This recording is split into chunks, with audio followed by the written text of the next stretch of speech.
नमस्कार, मैं डीके दिवाकर फिर से आप सभी लोग के सामने एक नए वीडियो के साथ हाजिर हैं। तो आइए हम लोग फिर से एक नए वीडियो को देखते हैं और पढ़ाई का आनंद लेते हैं। उससे पहले कुछ ज़रूरी बात जो आप लोग को बता देना चाहते हैं। अभी लॉकडाउन को 31 जुलाई तक बढ़ा दिया गया है, तो आप लोग इस चीज़ को एकदम दिमाग में रखेंगे कि 31 जुलाई तक तो कोचिंग किसी भी हाल में नहीं खुल पाएगा। 31 जुलाई के बाद जो सरकार का निर्देश होता है उसी के अकॉर्डिंग काम किया जाएगा। अगर सरकार बोलेगी खुलने के लिए तो खोल दिया जाएगा। लेकिन मेरा भी इस पे विचार था कि सरकार को इस पे जल्दी निर्णय लेना चाहिए और कोचिंग संस्थान 5 महीने से जो बंद है इसके विषय में भी सोचना चाहिए सरकार को कि एक तो बच्चा को पढ़ाई डिस्टर्ब हो ही रहा है और उसके साथ साथ जो शिक्षक लोग का भी बहुत नुकसान सहना पड़ रहा है ना। 5 महीने से समझ सकते हैं कि अगर सब कुछ बंद हो तो फिर क्या स्थिति हो सकता है। उससे भी बुरा स्थिति हम लोग को हो चुका है और ये कोरोना के वजह से जो स्थिति पैदा हुआ है या फिर किया गया है, इस विषय के बारे में हम लोग एक दिन इस पे व्यू रखेंगे, क्योंकि इसके पीछे बहुत बड़ा राज है और बहुत ही बड़ा एक प्लानिंग के साथ ये सब किया जा रहा है, जिसके बदौलत सारे कुछ अस्त व्यस्त पड़ा रहा है अभी। और सिर्फ लॉकडाउन करने से ये कोरोना का संक्रमण रुक जाने वाला नहीं है, क्योंकि आप लोग देखा होगा कि मार्च से कंटिन्यू लॉकडाउन हो रहा है और फिर भी देश में कोरोना का संख्या बढ़ते जा रहा है और 10 लाख पार हो गया। अभी बिहार में भी रफ्तार पकड़ चुका है। तो कोरोना ऐसे नहीं मरने वाला है, या फिर ये स्थिति अगर रहेगा तो कोरोना से हम लोग नहीं जीत पाएंगे। तो इसके लिए कुछ न कुछ प्लानिंग होना चाहिए और चलिए इस पे एक दिन विशेष बात किया जाएगा इस चीज़ पे। अभी हम लोगों को पढ़ना है, इसीलिए पढ़ाई पे ध्यान देते हैं और इस टॉपिक को आगे बढ़ाते हैं।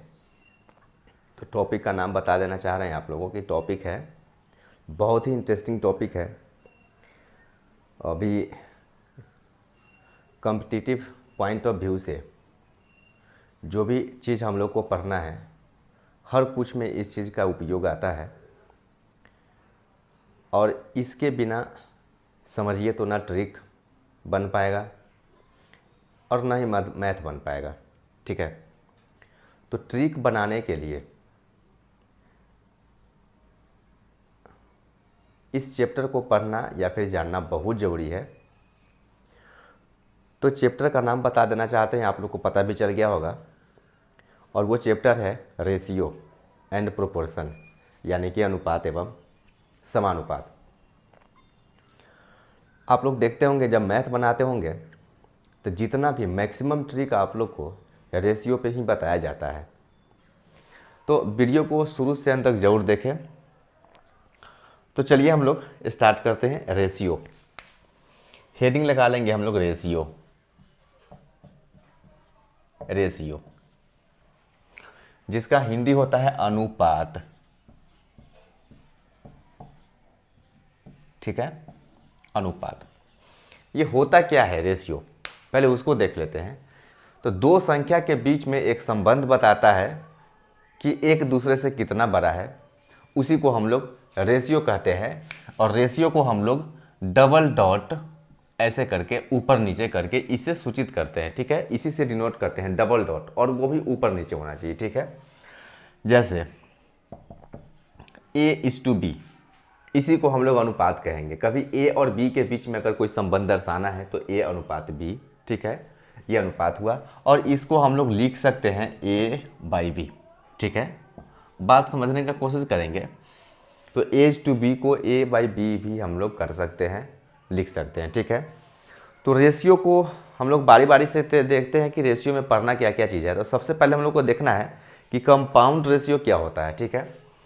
तो कंपाउंड रेशियो सबसे पहले हम लोग पढ़ेंगे कंपाउंड रेशियो।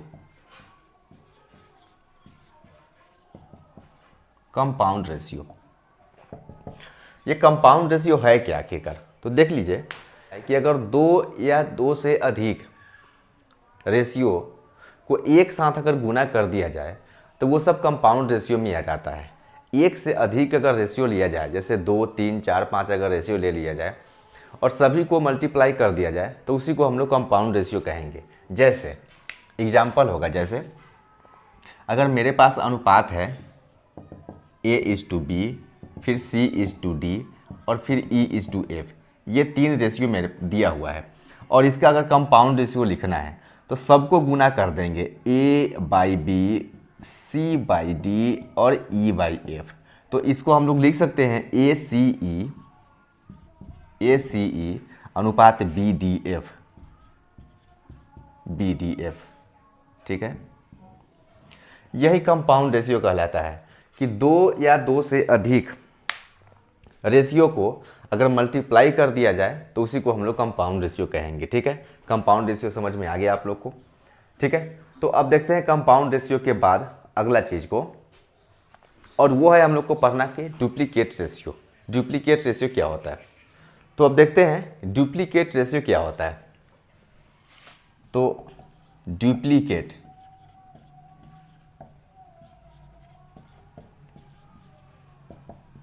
रेशियो, तो अगर कोई रेशियो दिया हुआ है और उस रेशियो को उसी के साथ फिर से गुना कर दिया जाए तो उसी को हम लोग डुप्लीकेट रेशियो कहेंगे। या फिर सिंपल भाषा में हम लोग कह सकते हैं कि कोई रेशियो को अगर स्क्वायर कर दिया जाए तो उसी को डुप्लीकेट रेशियो कहते हैं। जैसे अगर A:B दिया हुआ है और इसका डुप्लीकेट रेशियो लेना है तो A²:B², यही इसका डुप्लीकेट रेशियो हो गया। बात समझ रहे हैं कि A:B का अगर स्क्वायर कर दिया जाए या फिर इसी चीज़ से गुना कर दिया जाए, हम लोग देख रहे हैं कि A/B को फिर A/B से मल्टीप्लाई किया हुआ है तो A²/B²। कहने का मतलब कि सेम चीज़ से मल्टीप्लाई कर दीजिए या फिर सीधा सीधा उसका स्क्वायर कर दीजिए, इसी को हम लोग डुप्लीकेट रेशियो कहेंगे। बात समझ में आ रहा है कि डुप्लीकेट रेशियो किसको कहेंगे? और इसके बाद जो देखना है हम लोग को वो सब डुप्लीकेट रेशियो। तो सब डुप्लीकेट रेशियो क्या है उसको देख लीजिए। तो 3 नंबर में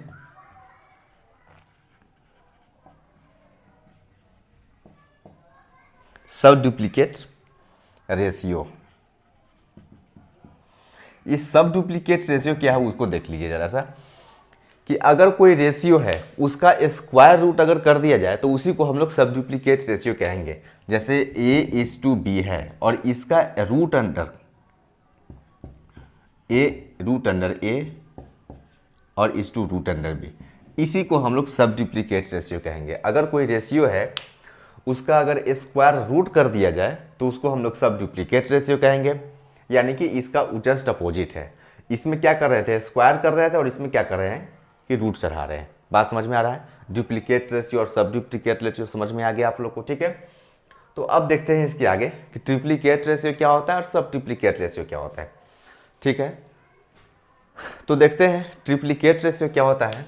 बहुत सिंपल चीज़ है, जैसे हम लोग डुप्लीकेट रेशियो पढ़े थे उसी तरीके से सब ट्रिप्लीकेट रेशियो हम लोग करेंगे। ट्रिप्लीकेट रेशियो और सब ट्रिप्लीकेट रेशियो। ट्रिप्लीकेट रेशियो है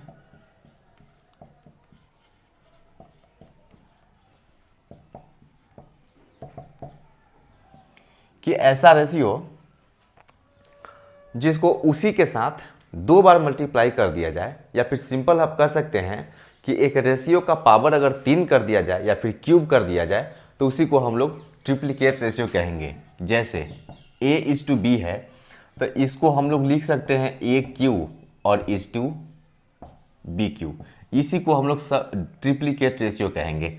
आप इसको सिंपल भाषा में समझे, A/B को उसी से 3 बार मल्टीप्लाई कर दिया गया, ठीक है। तो हम लोग क्या करेंगे, AQ डिवाइडेड BQ।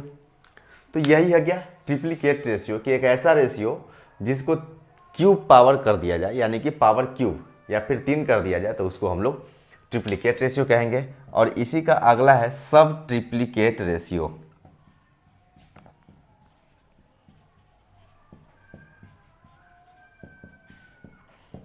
सब ट्रिप्लिकेट रेशियो, तो अगर कोई रेशियो है उसका अगर क्यूब रूट अगर कर दिया जाए, क्यूब रूट, बात समझेंगे, ठीक है, ये तो इसको हम लोग कहेंगे सब ट्रिप्लिकेट रेशियो, यानी कि ट्रिप्लिकेट रेशियो का जस्ट अपोजिट होता है।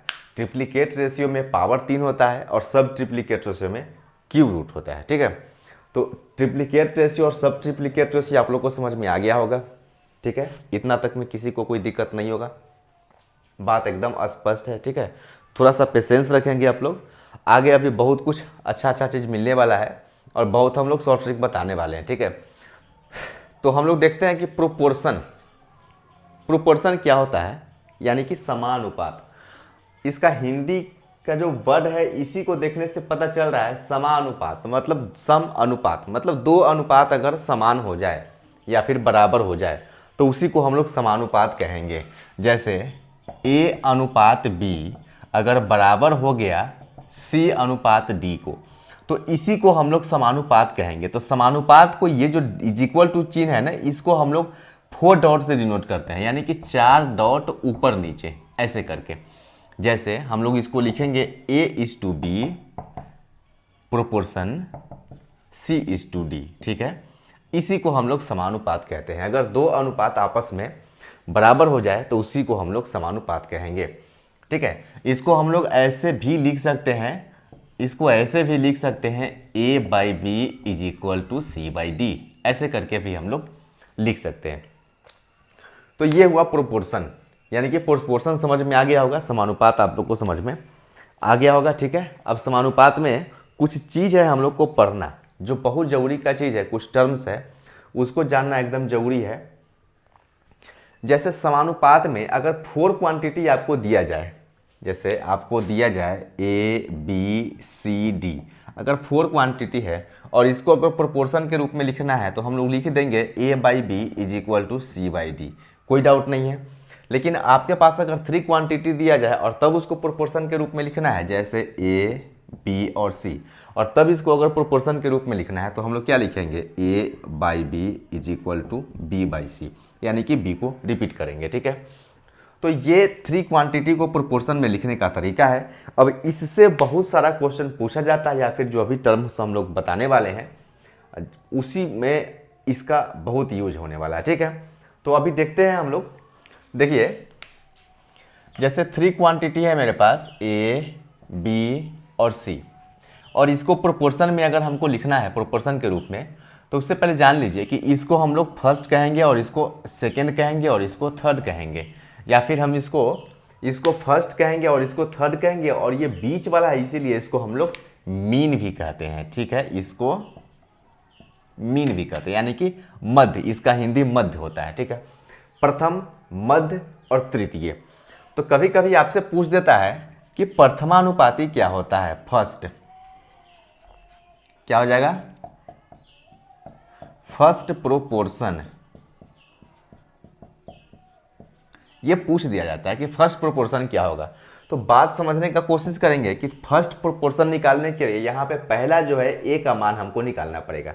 तो कैसे लिखेंगे, A/B = B/C, फर्स्ट यानी कि A है तो A का वैल्यू क्या हो जाएगा, A का वैल्यू हो जाएगा B²/C, यानी कि फर्स्ट प्रोपोर्शन आपका B²/C हो गया।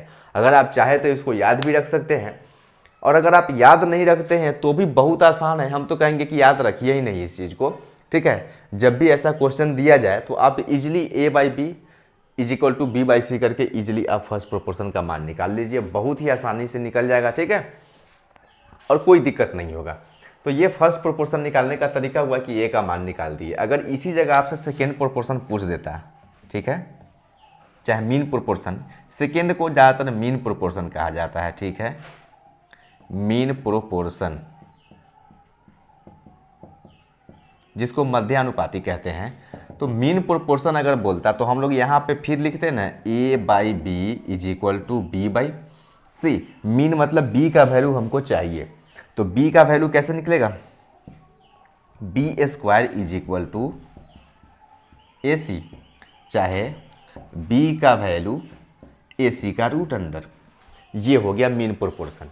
तो मीन प्रोपोर्शन कभी भी निकालने के लिए बी ए सी का रूट अंडर, यानी कि जो भी दो क्वांटिटी दिया जाएगा और उसका मीन प्रोपोर्शन अगर निकालने के लिए आपको बोला जाएगा तो दोनों को मल्टीप्लाई करके रूट चढ़ा दीजिए, तो ये आपका मीन प्रोपोर्शन निकल गया। तो अगर फार्मूला याद है तो ठीक है, नहीं याद है तो भी आप ऐसे करके तुरंत निकाल सकते हैं। अभी एक दो एग्जाम्पल देके हम समझा देंगे सबको कि कैसे निकाला जाए mean proportion, first proportion, second proportion, ठीक है। तो ये हुआ मीन प्रोपोर्शन, और उसी तरीके से लास्ट हम लोग थर्ड प्रोपोर्शन को देखेंगे, ठीक है। थर्ड प्रोपोर्शन को भी देख लेते हैं। अब देखिए थर्ड प्रोपोर्शन,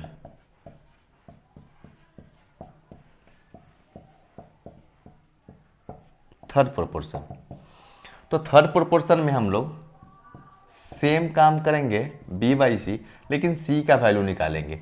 तो सी बी स्क्वायर बाई ए, ये थर्ड प्रोपोर्शन हो गया, ठीक है। तो थर्ड प्रोपोर्शन निकालना हो तो ऐसे करके हम तो कहेंगे कि आप इस चीज़ को याद रखिए, ये बहुत आसान चीज़ है, ठीक है, जो कभी आप भूल नहीं पाइएगा, और ये सब फार्मूला तो बार बार भूल जाता है इंसान, ठीक है।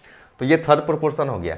लेकिन कभी कभी क्या करता है ना कि फोर्थ प्रोपोर्शन भी पूछ देता है। तो फोर्थ प्रोपोर्शन तब पूछेगा जब आपको तीन चीज़ दे दिया जाएगा, तब ना चौथा पूछेगा। जैसे यहाँ पे कि कोई दो देता और तब कोई पूछता, जैसे अगर फर्स्ट पूछता तो बी और सी का मान दे देता, यानी कि दो क्वांटिटी देता तब आपसे फर्स्ट पूछता, या फिर मीन पूछता, या फिर थर्ड पूछता। लेकिन फोर्थ जब भी पूछेगा तो आपको थ्री क्वांटिटी दिया रहेगा, तीन संख्या कोई ना कोई दिया रहेगा, तब आपसे फोर्थ प्रोपोर्शन पूछेगा। तो फोर्थ प्रोपोर्शन भी देख लीजिए।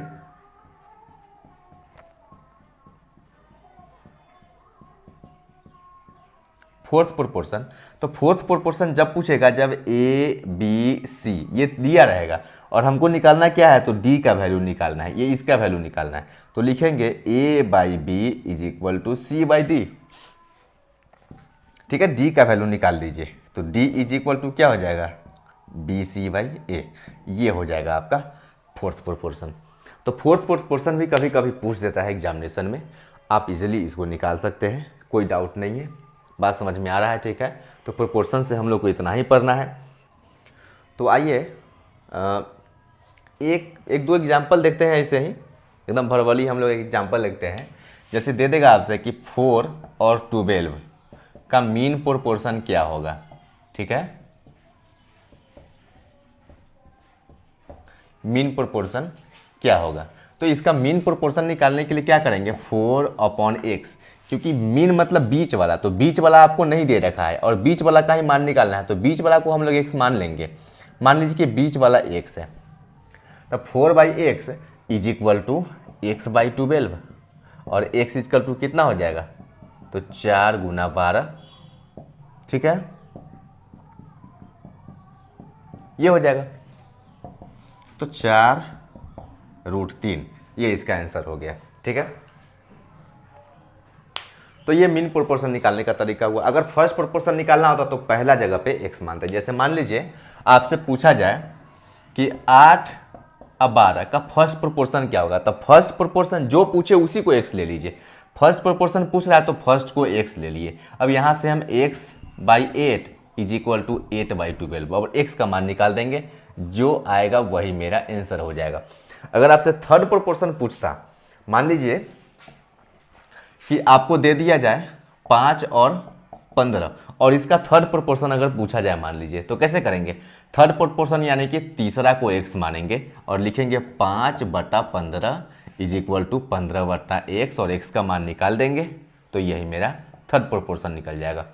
बात एकदम समझ रहे होंगे, बहुत आसान चीज़ है कि फर्स्ट प्रोपोर्शन से मीन प्रोपोर्शन, थर्ड प्रोपोर्शन कैसे निकाला जाए, ठीक है। जो पूछा जाए उसी को x मानिए और फिर उसका वैल्यू निकालिए, ठीक है। तो अगर फोर्थ प्रोपोर्शन, एक एग्जांपल फोर्थ प्रोपोर्शन का भी ले लेते हैं। चलिए फोर्थ प्रोपोर्शन का लीजिए एक एग्जांपल, जैसे 8, 12 अब 15 का फोर्थ प्रोपोर्शन अगर पूछ रहा है तो क्या करेंगे हम लोग, 8/12 बराबर 15। अब फोर्थ पूछ रहा है यानी कि हमको x का वैल्यू निकालना है, जो चौथा, तो 15/x।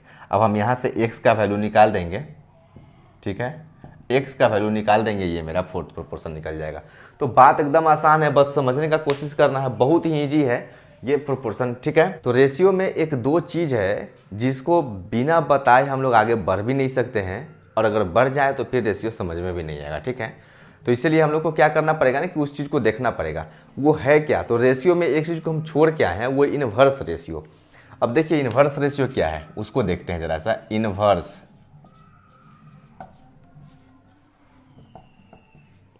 रेशियो, ठीक है, इनवर्स रेशियो। तो इनवर्स मतलब होता क्या है, इसको हम लोग रेसिप्रोकल भी कह सकते हैं, मतलब कि उल्टा, ठीक है। तो a का उल्टा 1/a, b का उल्टा 1/b। तो अगर कोई रेशियो आपको दे रखा है जैसे a:b और इसका इनवर्स रेशियो लिखना है तो हम लोग लिखेंगे ना 1/a:1/b। लेकिन फिर इसको रेशियो के रूप में लिखना है, ठीक है, क्योंकि फ्रैक्शन में आ गया।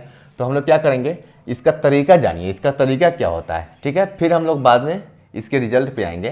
तरीका होता है कि नीचे वाले का एलसीएम लेंगे, एकदम इस चीज़ को याद रखिए, ये हर चीज़ में यही चीज़ हम लोग अप्लाई करेंगे। नीचे वाला जो है उसका एलसीएम लेंगे, तो एलसीएम ए बी हो जाएगा। बात समझ में आ रहा है, एलसीएम ए बी हो गया। अब इस ए बी को ऊपर में लगाएंगे तो ए बी बाई ए और is to A B by B, तो ए से ए और बी से B cancel, B is to A. कहने का मतलब कि a इज टू बी का ratio b is to A हो रहा है एकदम, मतलब कि ये सिंपल चीज़ था कि हम लोग को इतना करने का ज़रूरत नहीं पड़ता। अगर आपसे पूछा कि 3:2 का इन्वर्स रेशियो क्या होगा तो हम लोग डायरेक्ट लिख सकते थे 2:3। यहाँ पे इतना बनाने का ज़रूरत नहीं था। अगर 5:3 का अगर इन्वर्स रेशियो पूछेगा तो हम लोग लिख देंगे 3:5, यहाँ पे कोई डाउट नहीं है। लेकिन अगर तीन चीज़ दे दिया जाए और तब उसको इन्वर्स रेशियो में लिखा जाए या फिर लिखने के लिए बोला जाए, तब फिर ये फार्मूला, ये बड़ा ट्रिक काम नहीं करेगा, ठीक है। तब हम लोग को फिर उसी पे आना पड़ेगा। तो कैसे होगा उसको देख लेते हैं जरा सा, कोई 3 वाला एग्जाम्पल लेके देख लेते हैं, ठीक है। इसको समझने का कोशिश करेंगे कि अगर 3 है a:b:c और इसको इन्वर्स में लिखना है तो हम लोग लिखेंगे 1/a:1/b और 1/c। अब यहाँ पे वैसे काम नहीं चलेगा। अब फिर हम लोग को जो अभी प्रोसेस बताए थे एलसीएम वाला, इसका मेन जो होता है तरीका वही है। आप इसी पे आइए कि इसका एलसीएम क्या हो जाएगा, ABC। अब इस ABC को ऊपर लगाइए, ABC/A, ABC/B और ABC/C। देखिए ये तरीका बहुत बड़ा है नहीं है, मतलब ये नहीं समझिएगा कि हाँ बहुत बड़ा है या फिर बहुत ज़्यादा लेंदी है। अगर बनाने आ जाएगा तो बहुत आसान है ये चीज़, ठीक है। अब क्या करेंगे, A से A, B से B और C से C कैंसिल, तो हम लोग लिख सकते हैं BC, AC और AB, ठीक है। तो ABC का inverse ratio BC AC AB आया, ठीक है। कुछ लोग क्या करते हैं ना, इसको ऐसे भी लिख देते हैं कि अगर ABC का इन्वर्स रेशियो लिखना है तो पहला टर्म लिखने के लिए उसको ढक दीजिए और जो बच रहा है उसको मल्टीप्लाई कीजिए BC। फिर सेकेंड टर्म लिखने के लिए उसको ढक दीजिए, जो बच रहा है उसको मल्टीप्लाई कीजिए तो AC। फिर थर्ड टर्म लिखने के लिए उसको ढक देंगे, जो बचेगा उसको मल्टीप्लाई करेंगे फिर AB। तो ये भी एक तरीका है, ठीक है। और एलसीएम वाला भी तरीका है, दोनों ठीक है, जो आपको अच्छा लगे उसी से काम कीजिए, ठीक है। तो जैसे 3:4:6 और इसका अगर इन्वर्स रेशियो लिखना होता तो क्या करते हैं हम लोग, तो पहले तीनों का एलसीएम लेते हैं। तीनों का एलसीएम 12 दिख रहा है। अब 12 में 3 से भाग दीजिए 4, 4 से भाग देंगे 3, 6 से भाग देंगे 2, ठीक है। ये तरीका है, सबसे अच्छा तरीका हम इसी को समझते हैं। लेकिन आपको लगे कि अगर वैसे किया जाए ढकने वाला तो ढक दीजिए, तो 6 चौका 24 हो जाएगा, यानी कि बाद में आपको कॉमन लेना पड़ जाएगा, ठीक है। जैसे अगर ढकेंगे तो 24 हो जाएगा, फिर इसको ढकेंगे तो 18 हो जाएगा और इसको ढकेंगे तो फिर 12 हो जाएगा। तो फिर आपको एलसीएम जो आएगा उसमें से कुछ कॉमन निकालना पड़ेगा, तब जाके आपका इतना आंसर आएगा। और एलसीएम वाला में क्या है ना कि आपको बाद में कॉमन नहीं लेना पड़ता है, ठीक है। तो इस तरीके से हम लोग इन्वर्स रेशियो निकाल सकते हैं। बात समझ रहे होंगे आप लोग, ठीक है, अच्छा लग रहा होगा, ठीक। अब आगे चलते हैं, अब दूसरे पार्ट में चलते हैं रेशियो के, ठीक है, जो बहुत ही इम्पोर्टेंट चीज़ है आगे बढ़ने के लिए हमको। अब देखा जाए जैसे 2 अनुपात या फिर 3 अनुपात दे दिया जाए और तब उसको जैसे ए अनुपात बी और बी अनुपात सी आपको दे दिया जाए और ए बी सी का अनुपात पूछ दिया जाए, उस कंडीशन में आप लोग क्या करेंगे उसको देख लीजिए। जैसे क्वेश्चन है ए अनुपात बी का मान दे दिया जाए 3:4 और फिर बी अनुपात सी का मान दे दिया जाए 3:1 और आपसे पूछ दिया जाए ए अनुपात बी अनुपात सी का मान क्या होगा। तो बात समझेंगे यहाँ पे, ये करने का तरीका है बहुत आसान है, लेकिन पहले उससे पहले हम ट्रिक बताएंगे आपको, एकदम शॉर्ट ट्रिक बताएंगे, एकदम तुरंत लिख दीजिएगा। लेकिन उससे पहले आप जानने का कोशिश कीजिए कि ये होता कैसे है, उसको ज़रा सा समझने का कोशिश करेंगे। तो देखिए अगर बी ए के साथ है तो यहाँ पे 4 है बी का वैल्यू। देखिए यहाँ पे बी का वैल्यू कितना है तो 4 है, और बी फिर सी के साथ है तो बी का वैल्यू 3 है। देख लीजिए बी का वैल्यू यहाँ पे 3 है।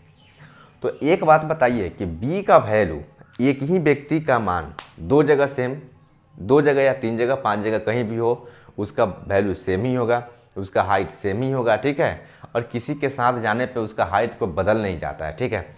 तो सेम चीज़ है, अगर b का मान यहाँ पे 4 है तो b का मान यहाँ पे भी 4 ही होना चाहिए था, लेकिन यहाँ पे 3 दे दिया है, यानी कि कुछ ना कुछ अलग है। तो हमको करना क्या होगा, बात को समझेंगे, ठीक है। तो अब क्या करेंगे कि b का वैल्यू हमको बराबर करेंगे। तो b का वैल्यू बराबर करने के लिए किसी भी चीज़ से, कोई भी अनुपात में आप किसी भी चीज़ से मल्टीप्लाई कर सकते हैं, इसके लिए आप फ्री है, स्वतंत्र है, ठीक है। तो 4 को किससे गुना किया जाए और 3 को गुना किया जाए कि दोनों बराबर हो जाए। तो इसको 3 से और इसको 4 से अगर गुना कर दिया जाए तो बराबर हो जाएगा। तो 9:12 और यहाँ पे फिर हो जाएगा 12:4। अब देखिए b का वैल्यू यहाँ पे 12 आ गया बराबर। तो बराबर आ गया तो हम लोग लिख सकते हैं a का वैल्यू 9, b का वैल्यू 12 और c का वैल्यू 4, यानी कि 9:12:4, ठीक है। तो ये तो तरीका हुआ बनाने का और समझने का तरीका हुआ। लेकिन अब हम लोग अगर मान लीजिए कभी पूछा जाए, ये तरीका समझ लीजिए, ये कॉन्सेप्ट है, ठीक है। लेकिन अगर कभी पूछा जाए एग्जाम में या फिर क्वेश्चन बनाना है, तब हम लोग इस चीज़ को अप्लाई नहीं करेंगे। और वो क्या है जो अप्लाई करेंगे हम लोग, उस चीज़ को समझिए। जैसे a अनुपात b और b अनुपात c अगर दिया जाए और आपसे ए बी सी का अनुपात पूछे तो एकदम चीज़ को याद रखिए, उल्टा n, बात को ध्यान में रखेंगे, उल्टा n बनाएंगे। उल्टा n, सीधा n तो जानते ही आप लोग, उसका उल्टा कर दिए, ये उल्टा n हुआ। अब जो लाइन है वो लाइन वाले को मल्टीप्लाई कीजिए। जैसे a और b तो ए बी, बी और बी, बी बी और बी और सी, बी सी। ये ए बी सी का अनुपात हम लोग इतना लिख देंगे, ठीक है। A:B:C का ratio A B B B C C, मतलब जो भी है ए बी को मल्टीप्लाई करेंगे, फिर बी बी को मल्टीप्लाई करेंगे, फिर बी सी को मल्टीप्लाई करके हम इसका आंसर लिख देंगे। जैसे इसी क्वेश्चन को अगर बनाना होता, देखिए 3:4 दिया हुआ है और फिर 3:1 दे रखा है, ठीक है। और इसमें हमको ए बी सी का अनुपात निकालना होता और ऐसे नहीं निकालते, तो आप ऐसे मल्टीप्लाई कीजिए, ऐसे देख लीजिए 3 तिया 9, 3 चौका 12 और 4 इकाई 4। बात समझ में आ रहा है? ए बी सी का अनुपात कितना आसानी से निकल रहा है। उल्टा एन कीजिए, ए बी सी का अनुपात निकल जाएगा, ठीक है। तो इतना कुछ करने का ज़रूरत नहीं पड़ेगा, लेकिन ये चीज़ जानिएगा, बहुत ज़रूरी का चीज़ है, ठीक है। आप समझे रहिएगा, कभी भी दिक्कत नहीं होगा, ठीक है। तो ये हुआ कि ए बी सी का अनुपात निकालने का तरीका। अब देखते हैं कि ए बी सी डी, अगर डी आ जाए, ए बी सी डी ई आ जाए, तब हम लोग कैसे निकालेंगे, ठीक है। उसको देख लेते हैं।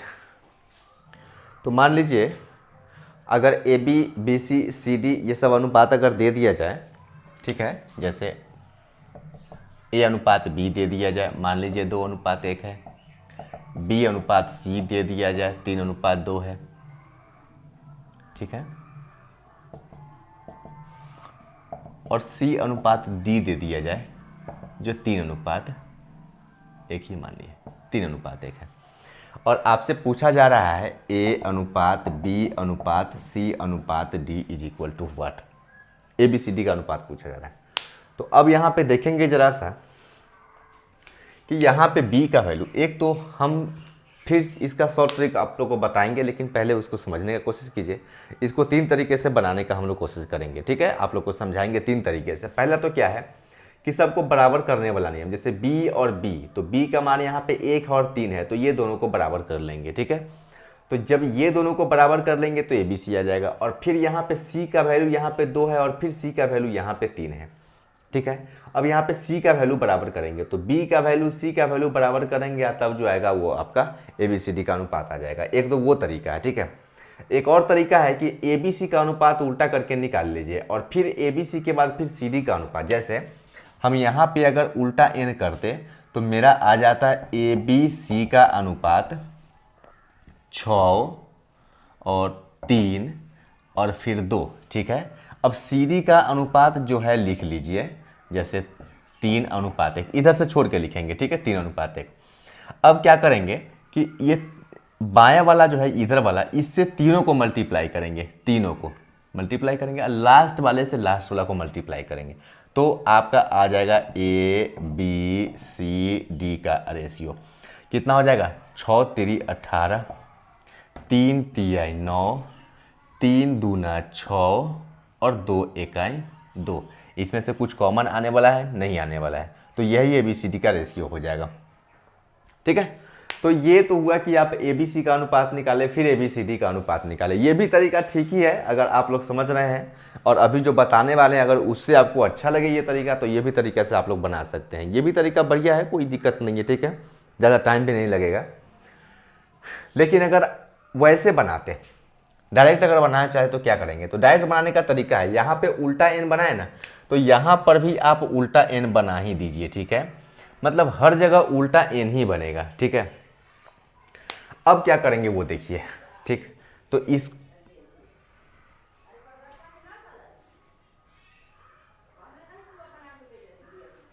ठीक है, तो एक ऐसे लेते हैं, मान लीजिए ये ABCD ऐसे करके लेते हैं, ठीक है, E और F। मान लीजिए अगर इतना होता तो सबको उल्टा n बना लीजिए, ठीक है, उल्टा n हर जगह बना लीजिए। तरीका बता देते हैं, समझ लीजिए। और अब अगर इसका अनुपात निकालना होता तो क्या करते? देखिए, सबसे पहले देखिए कि यहाँ से स्टार्ट करेंगे और पूरा सबको गुना करेंगे, ABCE। क्या लिखेंगे? ABCE।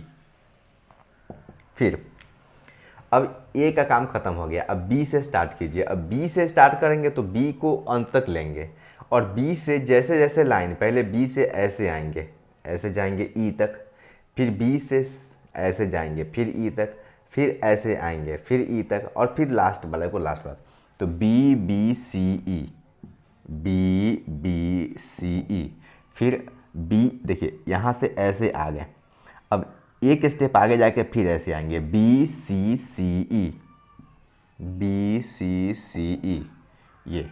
अब फिर अब यहाँ पे आएंगे, अब C तक आ गया तब D तक आएंगे, BCDE, BCDE, ठीक है। तो BCDE हो गया। अब लास्ट है BCDF, BCDF। कहने का मतलब कि अगर 4 अनुपात दिया होता तो भी बनाते, अगर 3 अनुपात दिया होता तो भी हम लोग इसी तरीके से बनाते, ठीक है। अगर 3 कोई अनुपात दिया हुआ है तो उसको क्या करेंगे, उसको देख लीजिए ज़रा से। जैसे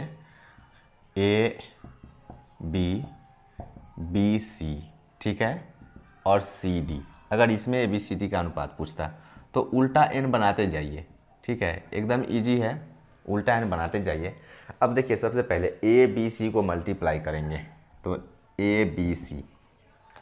अब आ जाइए, अब A का काम खत्म हो गया, अब इधर से आइए, B से स्टार्ट कीजिए तो B, और B के बाद अब इधर आ जाइए, BC,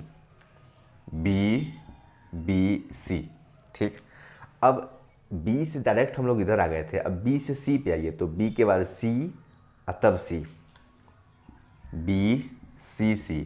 अब लास्ट में यहाँ तक ख़त्म हो गया तब BCD। तो ये भी तरीका है। अगर आप इस चीज़ को नहीं समझ पा रहे हैं तो आपके लिए वही अच्छा है, और अगर आप इसको समझ पा रहे हैं तो एक लाइन में आप इस तरीके से बना सकते हैं। जैसे इस क्वेश्चन में ABCD का अनुपात कैसे निकालते, तो इसको पहले मल्टीप्लाई करते, 2 तिहाई 6 तिरी 18, फिर 1 तिहाई 3 तिहाई 9, फिर 1 दूनी 2 तिहाई 6, और फिर 1 दूना 2 इकाई 2। देख लीजिए ABCD का अनुपात निकल गया। तो ये तरीका से आप ABCD का अनुपात निकाल सकते हैं, ABCDE का भी अनुपात निकाल सकते हैं। अगर ये तरीका समझ में आ रहा है तो ठीक है, हम तो समझ रहे हैं कि आसान है ये भी, आप इस चीज़ को समझने का कोशिश करें। नहीं समझ में आया तो इसको फिर से दोबारा देख के इसको समझिए। क्या करेंगे, सबसे पहले यहाँ से स्टार्ट करेंगे और यहाँ तक मल्टीप्लाई करेंगे, फिर इसको उठाएंगे और ऐसे बढ़ेंगे, इसको लेंगे, फिर ऐसे आएंगे इधर की ओर आएंगे, फिर सबको मल्टीप्लाई करेंगे, और फिर इसके बाद एक स्टेप आगे बढ़ेंगे, फिर इधर की ओर आ जाएंगे, सबको मल्टीप्लाई करेंगे, फिर इसके बाद एक स्टेप और आगे बढ़ेंगे, तब इधर आके मल्टीप्लाई करेंगे, और लास्ट में सबको मल्टीप्लाई कर देना है। ठीक है, इसमें कितना हुआ अनुपात दिया हुआ है, आप आसानी से इसको गुना करके लिख सकते हैं।